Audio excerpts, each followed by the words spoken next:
Because my mission here is very simple. It's the mission of the past 23 years of my life. It's to help make doing good doable. To invite you to find your own way to leave a legacy of impact.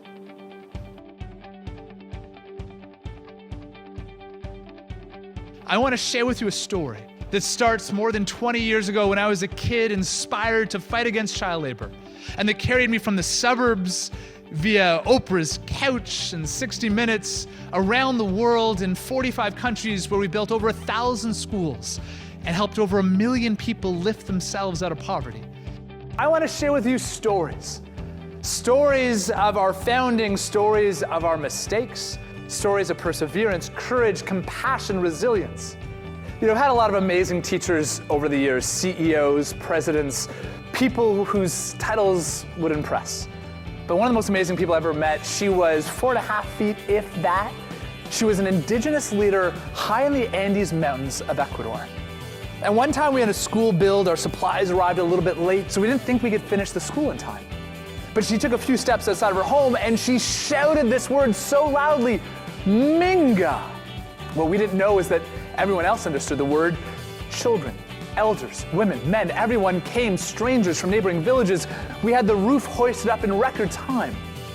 And I asked the chief, what's a Minga? And she explains that in her culture, it pulls everyone together. Everyone stops whatever they're doing for individual gain and they come together for the collective good.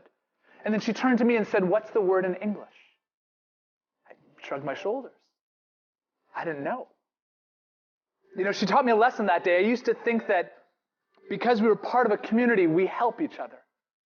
But she taught me, because we help each other, we become a community.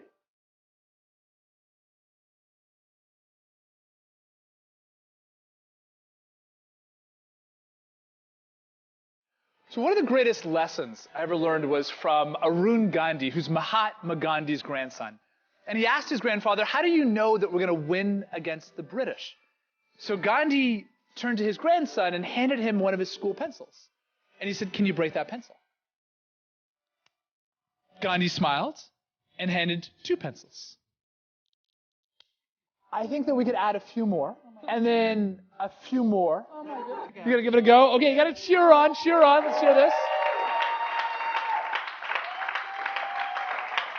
So when Gandhi turned to his grandson, the grandson said, but I could break 1 so easily. 2 was hard. 3 was impossible. Because when they're together, they're unbreakable.